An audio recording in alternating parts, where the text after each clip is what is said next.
Bismillahirrahmanirrahim. Assalamualaikum warahmatullahi wabarakatuh. Kami dari kelompok 6 akan mempresentasikan hasil diskusi dari kelompok kami mengenai tanggung jawab pendidikan yang beranggotakan 1. Nur Amaliatus Solikah, NIM 203111037. Yang kedua, Hafifah Sevia Agustin, NIM 203111043. Yang ketiga, Fatwa Puja Nur Aisyah, NIM 203111064. Yang pertama mengenai hakikat tanggung jawab pendidikan. Joko Triprasetyo dalam bukunya yang berjudul Ilmu Budaya Dasar memberikan definisi tanggung jawab sebagai kesadaran manusia dalam bertingkah laku, baik yang disengaja maupun tidak. Atau tanggung jawab juga memiliki makna perwujudan kesadaran atas kewajiban yang dibebankan kepada seseorang. Di dalam Al-Quran, tanggung jawab ini merupakan hal yang sangat fundamental yang menjadi perhatian penting bagi setiap muslim. Hal ini dapat dilihat dalam surah Al-Isra, surah ke-19 ayat 36. Allah Subhanahu wa taala berfirman, A'udzubillahi minasyaitonirrajim. Bismillahirrahmanirrahim. Wala taqfu ma laysa laka bihi ilm. Innas sam'a wal basara wal fuada kullu ulaika kana anhu mas'ula. Yang artinya, dan janganlah kamu mengikuti sesuatu yang tidak kamu ketahui, karena pendengaran, penglihatan, dan hati nurani, semua itu akan diminta pertanggungjawabannya.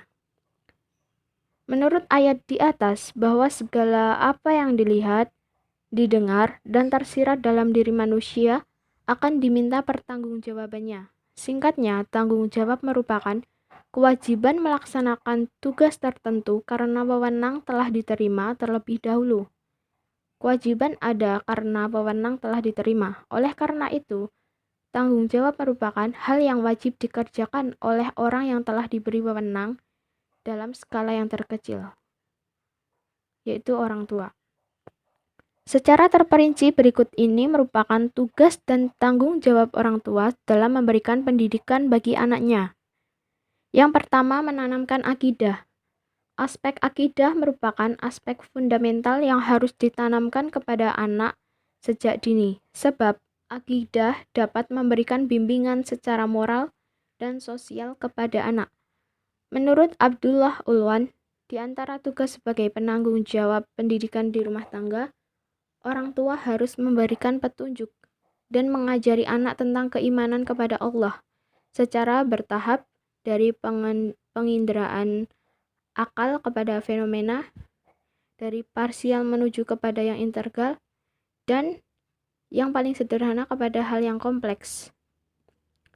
Konsep keimanan kepada Allah tidak hanya dipahami sebagai konsep dasar tentang ketauhidan, tapi lebih jauh adalah aplikasinya dalam kehidupan anak sebagai way of life, bukan sebatas norma dan dogmatis.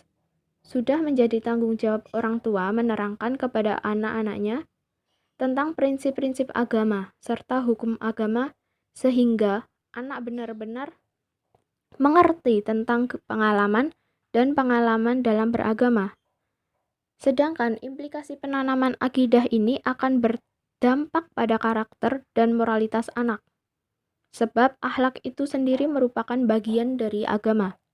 Yang kedua, nilai sosial. Dinamika kehidupan sosial cepat atau lambat selalu mengalami perubahan dan perkembangan di berbagai sektor kehidupan. Perubahan itu dan menimbulkan berbagai kebutuhan di semua aspek yang mengharuskan kita mengambil sikap dan mengaktualisasikan peran di dalamnya.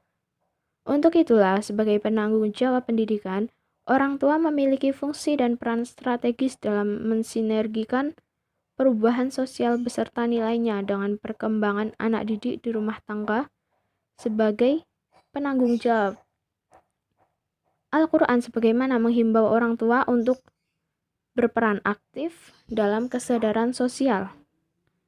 mengajarkan anak bagaimana seharusnya berbuat baik kepada manusia dengan konsep amar ma'ruf dan nahi mungkar. Al-Quran senantiasa meningkatkan manusia memiliki kepedulian terhadap lingkungan sosial, sayang dengan alam, tidak angkuh dan sombong di depan manusia. Konsep Al-Quran semacam ini selayaknya direalisasikan dalam pendidikan awal anak-anak di rumah tangga. Yang ketiga, membina perkembangan fisik, psikis, dan intelektual. Setiap orang tua harus berupaya agar anak-anaknya tumbuh secara wajar dan baik, lepas dari berbagai ikatan, tekanan batin, dan jiwa, supaya mereka merasakan ketenangan, kesenangan, dan kesejukan dalam mengikuti irama perkembangan dan pertumbuhannya, sehingga mereka merasakan kebahagiaan hidup bersama orang tuanya. Sebagai penanggung jawab utama dalam pendidikan keluarga, orang tua harus memperhatikan perkembangan fisik anak, sebab ini juga akan berpengaruh terhadap perkembangan lainnya. Demikian juga, orang tua juga tidak cukup hanya memikirkan asupan gizi bagi fisik anaknya, tetapi juga orang tua harus berupaya memberikan gizi yang baik untuk perkembangan intelektualnya. Hal ini hanya dapat dilakukan melalui pendidikan. Selanjutnya mengenai ayat-ayat tentang tanggung jawab pendidikan. Yang pertama di dalam Quran surat At-Tahrim ayat 6 tentang menjaga diri dan keluarga dari api neraka. A'udzubillahi minasyaitonirrajim. Bismillahirrahmanirrahim.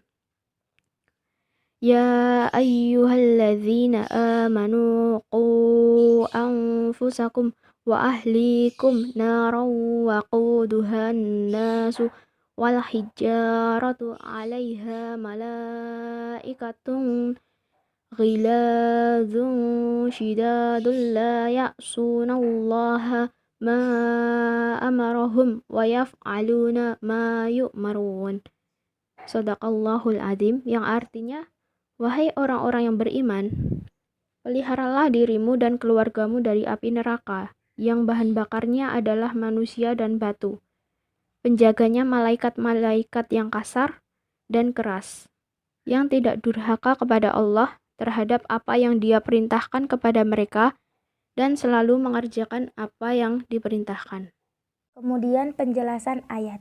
Di dalam Al-Quran, surat At-Tahrim ayat 6, dijelaskan bahwa orang tua wajib bertanggung jawab menjaga anak-anak mereka dari api neraka. Menurut tafsir Al-Misbah, bahwa ayat ini menggambarkan pendidikan harus dimulai dari rumah. Meskipun redaksinya ditunjukkan kepada kepala keluarga, yaitu ayah, ini bukan berarti hanya tertuju pada laki-laki saja, melainkan kepada perempuan, yaitu ibu. Ini berarti bahwa kedua orang tua, yaitu ayah dan ibu, bertanggung jawab terhadap anak-anak dan pasangan masing-masing. Dalam tafsir An-Nur, dijelaskan bahwa kedudukan ayah adalah memberi pelajaran kepada anak-anaknya dan menunjuki mereka kepada kebenaran dan menjauhkan mereka dari kebinasaan. Sedangkan menurut tafsir Al-Marogi juga dijelaskan bahwa yang dimaksud dengan menjaga diri dan keluarga dari api neraka adalah mencakup istri, anak-anak, hamba sahaya, baik laki-laki maupun perempuan. Keluarga dalam ayat ini wajib mendapatkan pendidikan berupa ilmu tentang hal-hal yang wajib dikerjakan dalam agama. Yang kedua yaitu Quran surat An-Nisa ayat 9. A'udzubillahi minasyaitonirrajim. Bismillahirrahmanirrahim. Wal yakhshalladzina law taraku min khalfihim zurriyatan di'afan khafu alaihim falyattaqullaha wal yaqulu qawlan sadida, yang artinya, dan hendaklah takut kepada Allah Orang-orang yang sekiranya mereka meninggalkan keturunan yang lemah di belakang mereka, yang mereka khawatir terhadap kesejahteraannya. Oleh sebab itu, hendaklah mereka bertakwa kepada Allah dan hendaklah mereka berbicara dengan tutur kata yang benar. Kemudian penjelasan ayat. Di dalam tafsir Al-Misbah karangan Muhammad Quraisy Shihab menjelaskan tentang Quran surat An-Nisa ayat 9. Dan hendaklah takut kepada Allah orang-orang yang seandainya meninggalkan di belakang mereka anak-anak yang lemah, yang mereka khawatirkan terhadap kesejahteraan mereka. Oleh sebab itu, hendaklah mereka bertakwa kepada Allah dan hendaklah mereka mengucapkan perkataan yang benar. Dalam tafsir Al-Misbah 2002 354-355 karangan Muhammad Quraisy Shihab dijelaskan penafsiran surat An-Nisa ayat 9.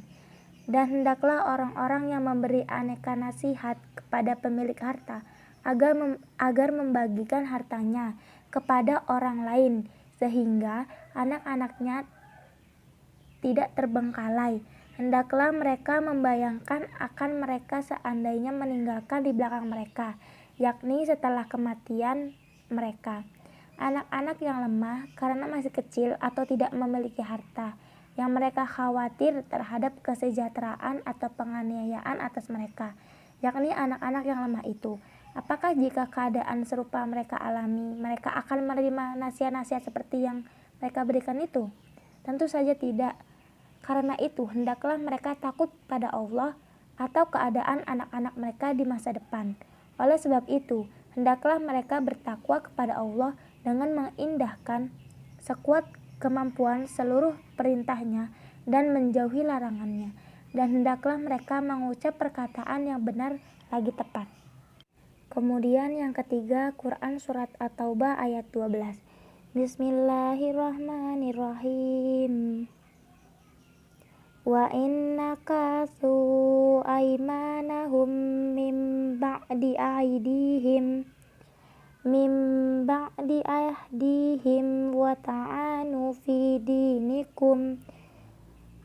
dinikum faqatilu a'immatal kufr innahum la aymana lahum la'allahum yattaqun, yang artinya, dan jika mereka melanggar sumpah setelah ada perjanjian dan itu mencerca agamamu, maka perangilah ke pemimpin-pemimpin kafir itu.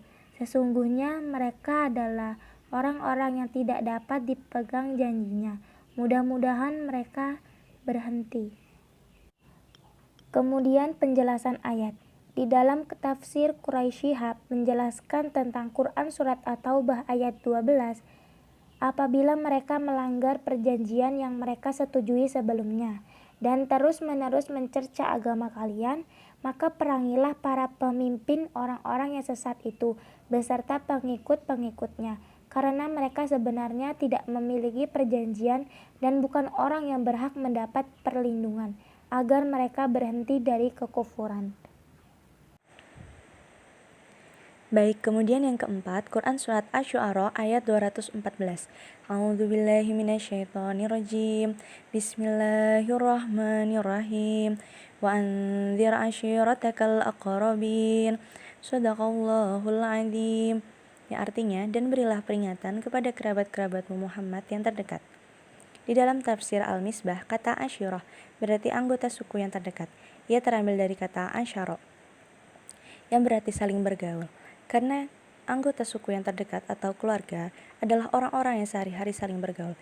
Kata aqrabin yang menyifati kata asyirah merupakan penekanan sekaligus guna mengambil hati mereka sebagai orang-orang dekat dari mereka yang terdekat.